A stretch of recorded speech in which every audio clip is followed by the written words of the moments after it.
આપણી જૂની દેશી સંતવાણી એમાં આ લડાઈની વાત કરી. અહીંયા હાથમાં ઢાલ ને તલવાર લઈને પટાબાજી કરીને આપણા મેર સમાજના ભાઈઓએ થાવ તૈયાર, છીલ બરછી બાંધો તમે હથિયાર, સંતો ભાઈ એ જી છીલ બરછી બાંધો. રાણાભાઈ મજાની વાત કરી તમે લોકો. હું આફ્રિકામાં જાઉં તો આફ્રિકામાં મેર કમ્યુનિટીના ભાઈઓની પાસેથી આ મને મણિયારો ત્યાં કથામાં જોવા મળે. લંડનમાં તો લંડનની કથામાં પણ મેર રાસ દીકરીઓએ પણ અને ત્યાંની મેર કમ્યુનિટીના ભાઈઓએ પણ ત્યાં આવીને લેસ્ટરની કથામાં પ્રસ્તુતિ કરી. એક જણો મને પૂછતો હતો કે ધીસ ઇઝ વેરી ડેન્જરસ. મેં કીધું કેમ? કોઈને વાગી જાય યુ નો. આજે લોકો આ સ્વોર્ડને આમ તેમ કરે છે એ કોઈને વાગી જઈ શકે. મેં કીધું નો વાગે ભાઈ, આને બધાને પ્રેક્ટિસ છે. તું આટલો દૂર બેઠો તો તને વાગી કે આવું ન કરાય. તો આમ નિરાદલીનો અને એને બરાબર જો, એકદમ પ્રેમથી એને એન્જોય કર.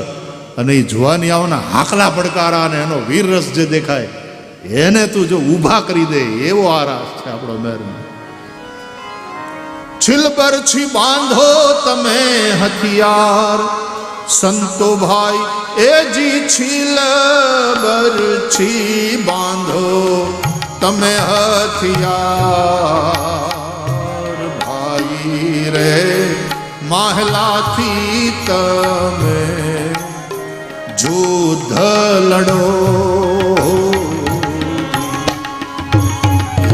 ભાઈ રે માહલાથી તમે યુદ્ધ લડો.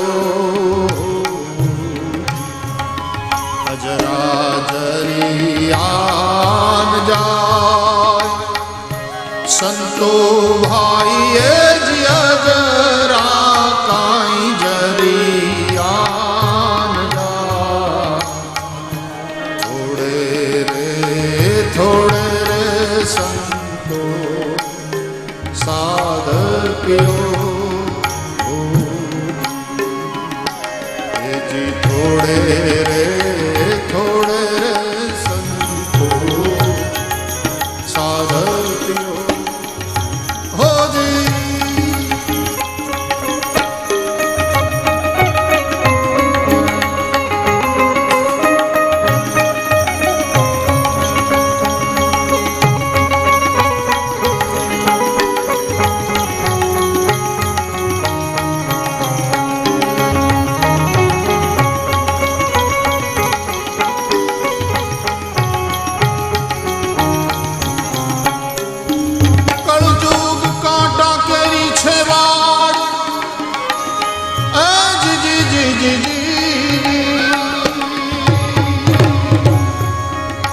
કળજુગ કાંટા કેરી છે વાળ, સાધુ ભાઈ એ જ કળજુગ કાંઈ કાંટા કેરી જો વાળ. માટે સમજીને પાવ ભરો, એ જ સમજીને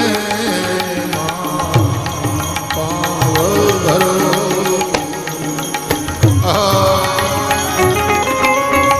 આ કળિયુગ કાંટાની વાડ છે ને એમાં આપણે ચાલવાનું છે. જીવનની જાત્રા કરવાની છે, ઉઘાડે પગે ચાલવાનું છે. સમજીને પગલા મૂકો, કઈ કાંટા ન વાગે.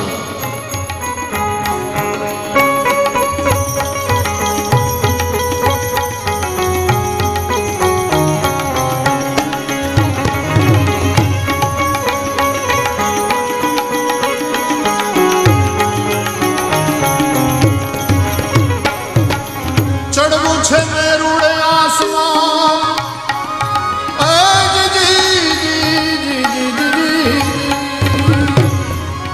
ચડવું છે મેરુડે આસમાન, સાધુ ભાઈ એ જ ચડવું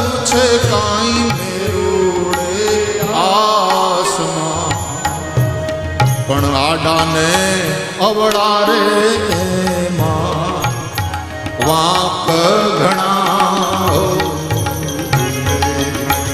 એજી આડાને અવળા રે વાંક ઘણા. અને એટલા માટે ભૂમિ આલે જોને સંગાથ મુજા બેલીડા. ભૂમિયા હશે તો ભોમ બતાવશે, નાગરીઓ બેડલો નાગરીઓ. આપણે ત્યાં ડાયરાઓમાં સંતવાણીમાં ગવાતી આ બધી વાણી ગામડાના ભક્તોની આ અનુભૂતિ. એને સંસ્કૃત ભલે નહોતું આવડતું, પણ કેવી મજાની અદ્ભુત વાતો લખી એમણે.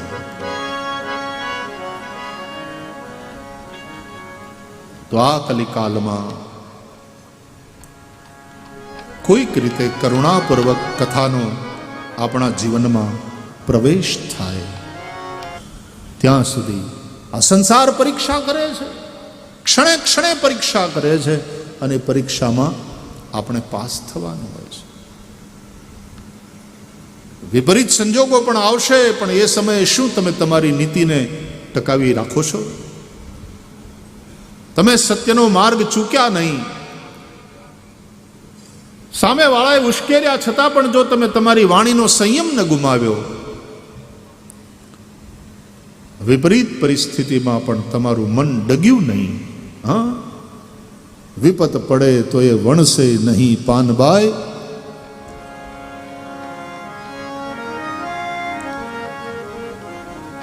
મેરું તો ડગે જેના મનડા ડગે નહીં પાનબાઈ. ભલે ભાંગી પડે બ્રહ્માંડ, વિપત્તિ પડે તો એ વણસે નહીં પાનબાઈ.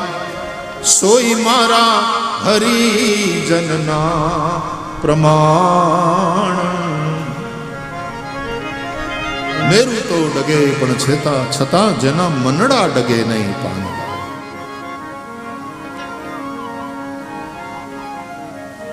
ટીવી ચેનલ્સ અને હવે તો એના કરતાં વધારે આ સેલ ફોન. ટીવીની સામે તો તમે કદાચ થોડા સમય જ બેસી શકો, પણ આ જે પતીકું છે એ હંમેશા તમારી હારે.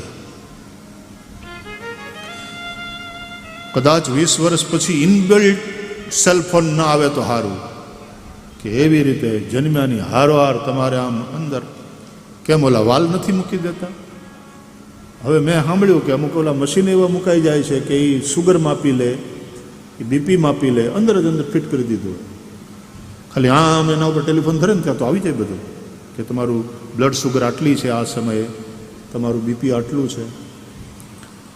એમ માણસના મગજમાં જ કંઈક એવી ચીપ ફિટ કરી દેશે કે અંદર જ ઘંટડી આવશે કે વિમલજીનો ફોન આવે છે.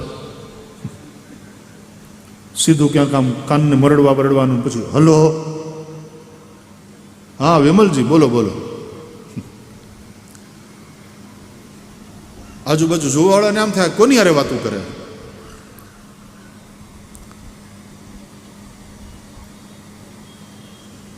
ટેલિવિઝન ચેનલ્સ આટલી છે, આ સેલ ફોન,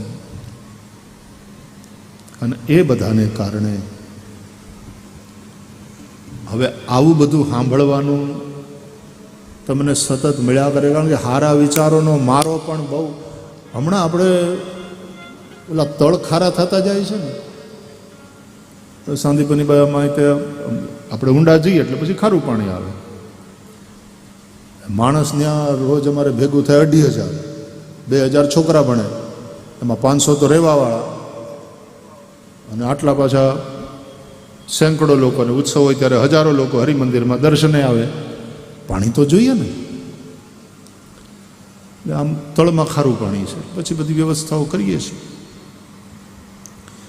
પણ વાત એ થઈ એમાં ચર્ચામાં કે એકવાર આપણે પાણી ખેંચી લીધા ધરતીમાંથી અને પછી પાણી ખારા થઈ ગયા જો, તો એ ખારા પાણીને ધક્કો મારવા માટે મીઠા પાણીને 40% કરતાં વધારે મહેનત કરવી પડે. એકવાર ખારા થઈ ગયા પછી અને પાછું મીઠું કરવામાં તમારે 40% વધારે મહેનત કરવી પડે. અમે એટલો બધો કચરો મગજમાં ભરાણો છે, ત્યારે આવી કથાઓએ વધારે મહેનત કરવી પડે. સારું છે કે ટીવી છે તો ટીવીના માધ્યમથી પણ કથા તમારા ઘરમાં ઘૂસવાનો પ્રયાસ કરે છે. સેલફોન છે તો એના માધ્યમથી પણ આ સારા વિચારો, કથાઓ તમારા સુધી પહોંચવાનો પ્રયાસ કરે છે. અને ઘૂસવાનો પ્રયાસ કથા ન કર્યા, કારણ કે ઘૂસવાની વાત તો અમારા કૃષ્ણે પણ કરી. ગોપીના ઘરમાં ઘૂસે અને ઘરમાં ઘૂસીને એના ઘરનું માખણ ખાય ચોરીને. એમાં કથા પણ તમારા મનને થોડી વાર માટે ચોરી લે. કાંઈક એવું આવી જાય તમારા સેલફોનમાં કે નોટિફિકેશન આવ્યું, શું છે, તરત જો પોરબંદરમાં આજથી કથા શરૂ થઈ. જેટલો સમય હોય એટલો માણસ એના ઉપર કે શુભ ચેનલ ઉપર લાઈવ છે, સંસ્કાર ઉપર બીજા દિવસથી વન ડે ડિલે બેઝ ઉપર આવવાની છે. અને આ સોશિયલ મીડિયા ઉપર લાઈવ છે, જ્યાં હોઈએ ત્યાં એનો લાભ લઈ શકીએ છીએ. આ એક જાતની કનૈયાવાળી ઘૂસણખોરી છે.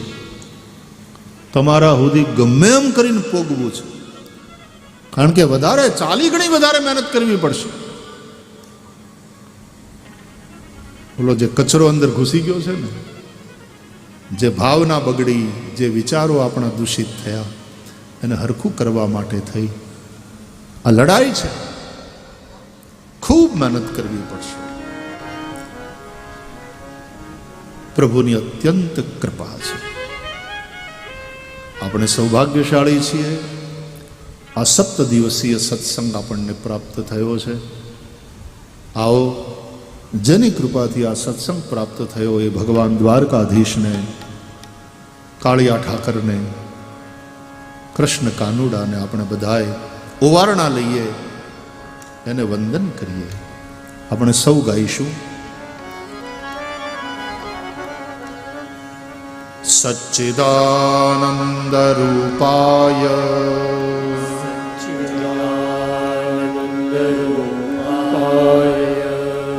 વિશ્વોત્પત્યાદિ હેતવે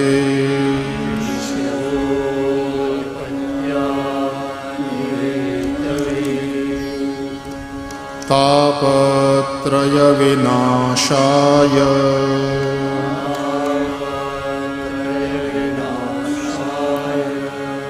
શ્રી કૃષ્ણાય વયમ નુમઃ.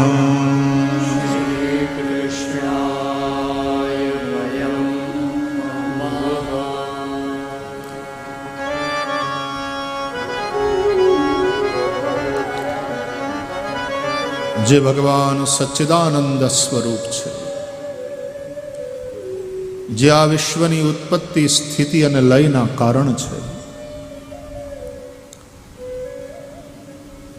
ત્રિવિધ તાપના, 3 પ્રકારના દુઃખોના વિનાશ માટે અમે સૌ એ ભગવાન શ્રી કૃષ્ણને નમસ્કાર કરીએ છીએ. આપણા સંસ્કાર કે પ્રારંભ થાય નમસ્કારથી. સામસામા મળીએ તો નમસ્તે, નમસ્કાર કરીએ. પૂજા, યજ્ઞ એ બધાના પ્રારંભે પણ બ્રાહ્મણો હાથમાં ફૂલ આપીને દેવતા નમસ્કાર કરાવે. શ્રીમન મહાગણાધિપતે નમઃ, ઇષ્ટદેવતાભ્યો નમઃ, ગ્રામ દેવતાભ્યો નમઃ, સ્થાન દેવતાભ્યો નમઃ, વાણી હિરણ્યગર્ભાભ્યામ નમઃ, શચી પુરંદરાભ્યામ નમઃ, ઉમા મહેશ્વરાભ્યામ નમઃ, માતૃપિતૃચરણકમલેભ્યો નમઃ, સર્વેભ્યો દેવેભ્યો નમઃ, સર્વેભ્યો બ્રાહ્મણેભ્યો નમો નમઃ. આવી રીતે પહેલા નમસ્કાર થાય. આ નમસ્કાર એટલે અહંકારના કુર્તાને ઉતારી અને થોડી વાર ખીંટીએ ટાંગી દેવો. બહાર જાય ને ત્યારે બાપા કોટ પહેરીને જાય ત્યારે થોડો અહંકાર જોઈએ, પણ ઘરે આવે એટલે કોટ ઉતારી ખીંટીએ ટાંગી દેવા. આપણા મા બાપની આગળ શું અહંકાર, આપણા ઘરવાળા સાથે શું અહંકાર, ભગવાનની સામે બેઠા હોઈએ ત્યારે શું અહંકાર. અહંકાર કોટ જેવો છે, ક્યારેક જરૂર પડે એવી અસ્મિતાની ત્યારે પહેરવાનું, ઉતારી દેવાનું. નમઃ નમસ્કાર એટલે આ અહંકારને આઘો રાખવાની વાત. જ્યારે સામસામા મળે નમસ્કાર કરે ત્યારે અહંકારને આઘો રાખીને બે માણસ મળે તો ઝઘડા ન થાય. આ ઈગોની જ ટક્કર છે ને, વાંધા છે એ અહંકારના જ છે. પ્રારંભે ભગવાનને નમસ્કાર. સુમન અને નમન એ કૃષ્ણને બહુ પ્રિય છે. સુમન એટલે પુષ્પ અને સુમન એટલે સુંદર મન. નમન એટલે નમસ્કાર અને નમન એટલે ન મન. મન ભગવાનને આપ્યા પછી જે માણસ મન રહિત થઈ જાય ત્યાં સુખ દુઃખ ઇત્યાદિ કાંઈ ન હોય, અને સુખ દુઃખનો આત્યંતિક અભાવ એ આનંદ, એ મોજમાં રહે. મન નથી એમ નહીં, ભગવાનને દઈ દીધું, ભગવાનમાં લાગ્યું છે, ભગવાન પાસે છે. એટલે સુમન અને નમન. આપણે પુષ્પ પણ અર્પણ કરીએ છીએ ભાગવતજીને, નમસ્કાર પણ કરીએ છીએ. શ્રી કૃષ્ણને નમસ્કાર. શ્રી કૃષ્ણાય વયમ નમઃ. અમે સૌ શ્રી કૃષ્ણને નમસ્કાર કરીએ છીએ. કૃષ્ણને નહીં, શ્રી કૃષ્ણને. કૃષ્ણ એટલે પરબ્રહ્મ પરમાત્મા, કૃષ્ણ એટલે બ્રહ્મ, પણ શ્રી કૃષ્ણ એટલે રાધાવાળા કૃષ્ણ, સગુણ ભગવાનને અમે નમસ્કાર કરીએ છીએ. ત્રિવિધ તાપને એ દૂર કરે. જો નિર્ગુણને કોઈના ઉપર દયા નથી આવતી અને નિર્ગુણ કોઈના ઉપર ગુસ્સે પણ થતો નથી, એ માત્ર દ્રષ્ટા છે, જોયા કરે. રામચરિતમાનસમાં કહે છે,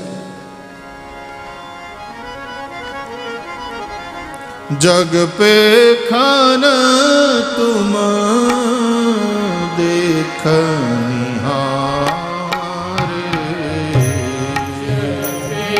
ખાન તુમ દેખનિહારે, जग पे खाना तुम देखनिहारे, जग पे खाना तुम देखनिहारे, विधि हरि शंभु नचावनिहारे, विधि हरि शंभु नचावनिहारे, विधि हरि शंभु नचावनिहारे, विधि हरि शंभु नचावनिहारे, तेवो न जानई मरम तुम्हारा, तेवो न जानई मरम तुम्हारा, और तुम्हारी को जाननिहारा, और तुम्हारी जो जाननिहारा, जाननिहारा,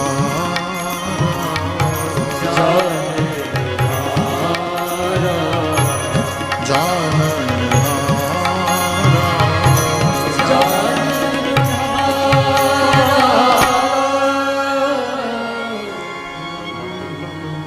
એ નિર્ગુણ નિરાકાર પરબ્રહ્મ માત્ર સાક્ષી માત્ર છે,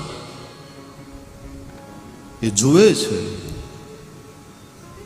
તમારા જાગ્રત, તમારા સ્વપ્ન, તમારા સુષુપ્તિ, એ ત્રણેયનો એ સાક્ષી છે.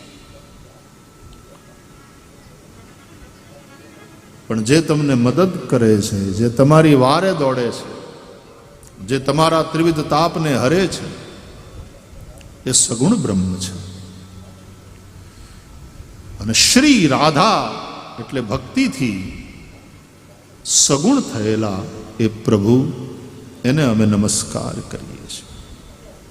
તાપત્રય વિનાશાય. દુનિયા આખી દુઃખી છે વાલા.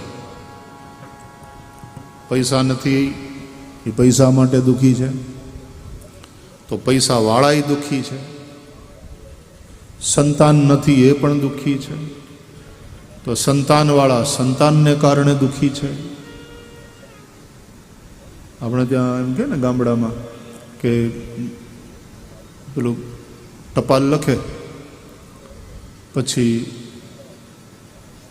એના ઉપર સરનામું કરે, જીવા ભગાને પોગે. એટલે જીવો દીકરાનું નામ ને ભગો એના બાપાનું નામ. એટલે સરનામું લખ્યું જીવા ભગવાન પોગે. એનો મતલબ એમ થાય ભગવાન બીજું કોઈ ન પોગે, એને જીવો જ પોગે, એનો દીકરો. એટલે આપણે ત્યાં કહેવત છે કે જેને કોઈ ન પોગે એને એનું પેટ પોગે. તો ઘણા સંતાન નથી એટલે દુઃખી હોય, રડતા હોય, ને ઘણા સંતાનને કારણે રડતા હોય. દુઃખી સૌ છે. એ દુઃખના 3 પ્રકાર કહ્યા છે આપણા શાસ્ત્રોએ: આધિદૈવિક, આધિભૌતિક અને આધ્યાત્મિક.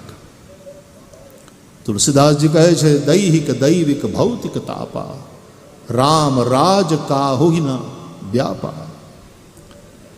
રામ રાજ્યમાં દૈહિક, દૈવિક અને ભૌતિક તાપ એટલે દુઃખ પ્રજાને નહોતું. બધા જ સુખી હતા. નહીં દરિદ્ર કો દુઃખી ન દીના. રામ રાજ્યમાં કોઈ દરિદ્ર નહોતું, કોઈ દુઃખી નહોતું, કોઈ દીન નહોતું. દીન એટલે બિચારો, ખુમારી વગરનો, અસ્મિતા રહિત. કોઈ દુઃખી નહોતું. મનના કારણે કોઈ દરિદ્ર નહોતું. ધનના અભાવને લઈને દૈહિક, દૈવિક અને ભૌતિક આ 3 પ્રકારના તાપ હોય છે.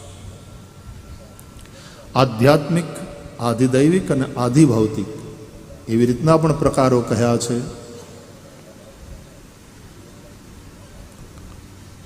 દૈહિક તાપ, આધ્યાત્મિક, શરીરમાં રોગ થાય અને એને કારણે જે પીડાવવું પડે. પહેલું સુખ માણસના જીવનમાં હોય તો એ નિરોગી કાયા. પહેલું સુખ તે જાતે ન રહ્યા. શરીર સ્વસ્થ હોય, શરીર નિરોગી હોય, એ કામના સૌની હોય. એટલા માટે આપણે કહીએ સર્વે સંતુ નિરામયા. સૌ નિરોગી હોય.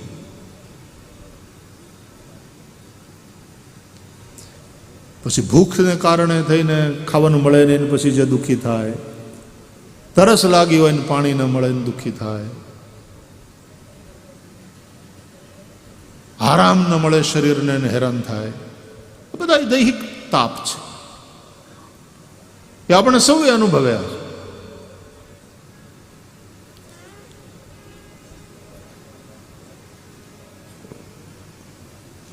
અધિભૂત, આધિભૌતિક જે તાપ છે, ભૌતિક. ધરતીકંપ આવે, અતિવૃષ્ટિ થાય, અનાવૃષ્ટિ થાય, ક્યારેક સુનામી આવે ને તારાજી સર્જે, ક્યાંક વીજળી પડે. આ બધાને કારણે જે દુઃખ આવી પડે, આપત્તિઓ આવી પડે. દેવતાઓના પ્રકોપને કારણે થઈને જે ભોગવવું પડે, આ બધા જ પ્રકારના તાપ, દુઃખ એને દૂર કરવા માટે થઈને અમે સૌ ભગવાન શ્રી કૃષ્ણને નમસ્કાર કરીએ છીએ.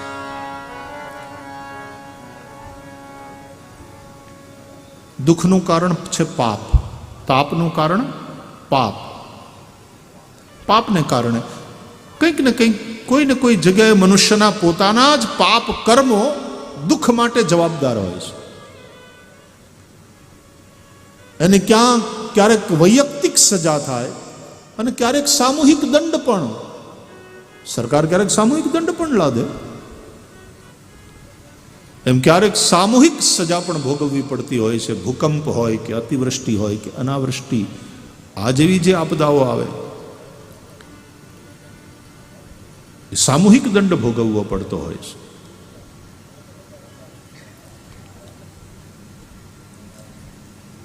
એ બધા જ પ્રકારના તાપ, દુઃખનું શમન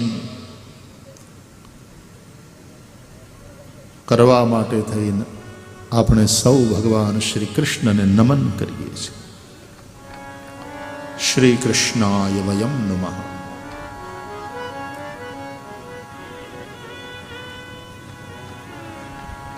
શ્રીમદ ભાગવતના આ તો મહાત્મ્યનો પહેલો શ્લોક છે. ભાગવતજીના છેલ્લા સ્કંદ 12મા સ્કંદના છેલ્લા અધ્યાયનો છેલ્લો શ્લોક, એટલે ભાગવતજીનો છેલ્લો શ્લોક ટૂંકામાં એ કહે છે, નામ સંકીર્તનમ યસ્ય સર્વ પાપ પ્રણાશનમ પ્રણામો દુઃખ શમનસ્તમ નમામિ હરિમ પરમ.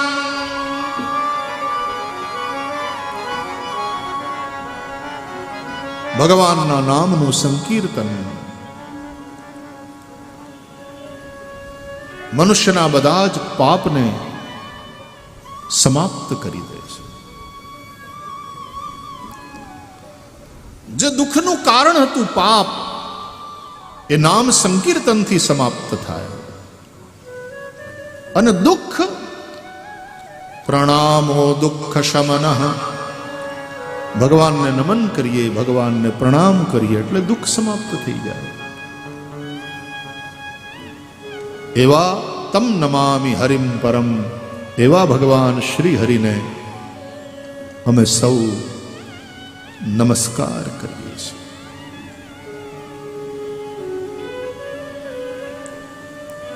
એ ભગવાન શ્રી હરિ જે બિરાજે છે શ્રી હરિ મંદિરમાં, તમ નમામિ હરિમ પરમ. શ્રીમદ ભાગવતમાં એ પરબ્રહ્મ પરમાત્મા શ્રી હરિ રૂપે બહુ ગવાયા. ભાગવતમાં બહુ નિરૂપણ છે શ્રી હરિ ના નામથી. એટલા માટે શ્રી હરિ મંદિરમાં શ્રી હરિ બિરાજે છે. એ શ્રી હરિ જ કૃષ્ણ રૂપે છે, એ જ શ્રી હરિ રામ રૂપે છે. એટલે આ બાજુ રામ ને આ બાજુ કૃષ્ણ હરિ મંદિરમાં પણ બેઠા છે. એ હરિને, એ રામને અને એ કૃષ્ણને, એ ત્રણેયના નામને વારંવાર પુકારવા એટલે નામ સંકીર્તન. નામ સંકીર્તનમ યસ્ય સર્વ પાપ પ્રણાશનમ. અને એટલા માટે હરે કૃષ્ણ કૃષ્ણ કૃષ્ણ હરે હરે, હરે રામ રામ રામ હરે હરે. હરિ ભગવાનને સંબોધન છે હરે, રામને સંબોધન હે રામ, કૃષ્ણને સંબોધન હે કૃષ્ણ. તો હરે કૃષ્ણ કૃષ્ણ કૃષ્ણ હરે હરે, હરે રામ રામ રામ હરે હરે.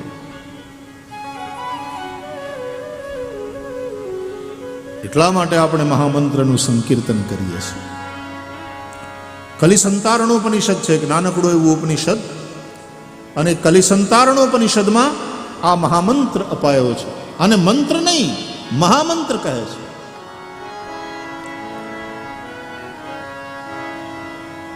એ મહામંત્રનું સંકીર્તન, નામ તો ત્રણ જ છે, હરિ, રામ અને કૃષ્ણ. રામ, કૃષ્ણ અને હરિ. અને એટલા માટે આ મહામંત્રમાંથી આ ત્રણ નામ લઈ અને મહારાષ્ટ્રના સંતો